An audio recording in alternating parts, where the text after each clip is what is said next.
কিন্তু এই স্বল্প সময়ে যে বিশেষ কিছু জিনিস জেনেছি, যে জিনিসগুলো আসলে আমাকে ব্যথিত করেছে।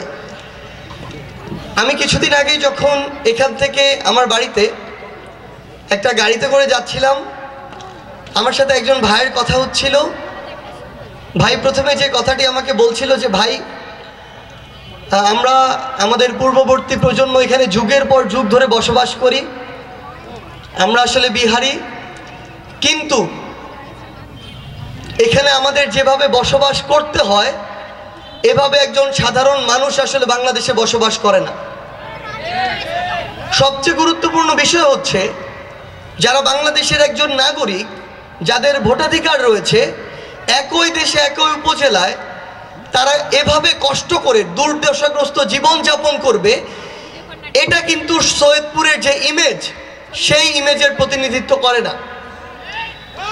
আমি আপনাদের সবাইকে অনুরোধ করব, এই অন্তর্বর্তীকালীন সরকারের এবং বৈষম্য বিরোধী ছাত্র আন্দোলন বলি, জাতীয় নাগরিক কমিটি বলি, কিংবা এই 24-এর অভ্যুত্থানে একজন হিসেবে আপনাদেরকে কথা দিয়ে যাই, এই অন্তর্বর্তীকালীন সরকারের সময়ে আমার এই বিহারি ভাইদের আবাসন সমস্যা সহ অন্যান্য যে সকল সমস্যা রয়েছে আপনারা লিপিবদ্ধ করে আমাকে দিবেন। বাংলাদেশের যতজন উপদেষ্টার কাছে, যতটি মন্ত্রণালয়ের কাছে যাওয়া প্রয়োজন আমি যাব। তবে যখন এই উন্নয়নমূলক কাজগুলো সামনের দিকে আগাবে, আমরা যেন কোনো ছোট বড় স্বার্থকে সামনে রেখে ওই উন্নয়নমূলক কাজগুলোর বাধা হয়ে না দাঁড়ায়। কারণ দিন শেষে আমরা যত কিছুই বলি না কেন, কোনো একটা ঝামেলা হলেই আমরা সরকারকে দোষ দেই, প্রশাসনকে দোষ দেই, রাজনৈতিক নেতৃবৃন্দকে দোষ দেই, কিন্তু ব্যক্তি হিসেবে আমি যদি ভালো না হই, দিন শেষে রাষ্ট্রের ভালোভাবে চলা সম্ভব না। এখনো যদি এই বাংলাদেশে নির্বাচনের আগের দিন, নির্বাচনের আগের রাতে পকেটে কয়েকশো কিংবা কয়েক হাজার টাকা ঢুকিয়ে দিয়ে ভোট নেওয়া যায়, তাহলে ওই রাষ্ট্রের ভালো কিছু আশা করা যায় না। আমি যদি এখন টাকার বিনিময়ে ভোট দেওয়ার সিদ্ধান্ত নেই, তাহলে আমার এমপি, মন্ত্রী, সরকার তেমনই হবে যে এসে আমাকে বিভিন্নভাবে শোষণ করবে।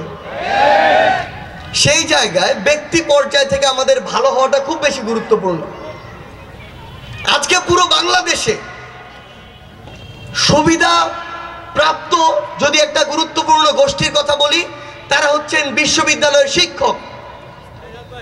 বিশ্ববিদ্যালয়ের শিক্ষক কর্মকর্তা যারা রয়েছেন, তাদের সন্তানরা যেভাবে বড় হয়, যে আবাসন সুবিধা, পড়ালেখার পরিবেশ, ফিনান্সিয়াল সাপোর্ট নিয়ে তারা বড় হয়, দেশের 5% স্টুডেন্ট ততটুকু সুযোগ সুবিধা পায় না। কিন্তু আজকে যখন বিশ্ববিদ্যালয়ের ভর্তি পরীক্ষা হয়, তারা আবার ঠিকই তাদের ওই পোষ্য কোটা চায়। একজন বিশ্ববিদ্যালয়ের শিক্ষক, দেশের প্রথম শ্রেণী একজন নাগরিক হিসাবে, তার সন্তান এত সুযোগ সুবিধা পাওয়ার পরও যখন তার সন্তানকে এভাবে তৈরি করতে পারে না, কিংবা এই সাহসটুকু করে না যে আমার একজন রিক্সা চালক, মাঠে কাজ করা ভাই, তাঁতি, মজুর, কৃষক, শ্রমিকের ছেলের সাথে সে প্রতিযোগিতা করবে, তাহলে আমার জায়গা থেকে আমার মনে হয় ওই সন্তানের ওই পোষ্য কোটা নিয়ে ওই বিশ্ববিদ্যালয়ে পড়াই উচিত না। আপনি যদি ওই মেধাভিত্তিক সমাজে প্রতিযোগিতায় অংশগ্রহণ করার মতো আপনার সন্তানকে গড়ে না তুলতে পারেন, এবং আপনার সন্তানের জন্য এই অবৈধ এরকম একটি বৈষম্যমূলক সুবিধা নেওয়ার প্রত্যাশায় হা করে তাকিয়ে থাকেন, তাহলে আপনি একজন অফিসার হয়েছেন, বিশ্ববিদ্যালয়ের শিক্ষক হয়েছেন, কিন্তু আপনার মেরুদণ্ডটি সোজা হয়নি, কিন্তু আপনার ব্যক্তিত্বটি গড়ে ওঠেনি, আপনার মানসিকতা ঠিক হয়নি। আমরা আমাদের জায়গা থেকে এরকম স্পষ্ট করে বলি, যখন এরকম গ্রেটার পার্সপেক্টিভ আসবে, আমরা দেশের, এলাকার কিংবা সৈয়দপুরের উন্নতির এগিয়ে যাওয়ার চিন্তা করব। ব্যক্তিগত জায়গা থেকে আমাদের ভালো হইতে হবে।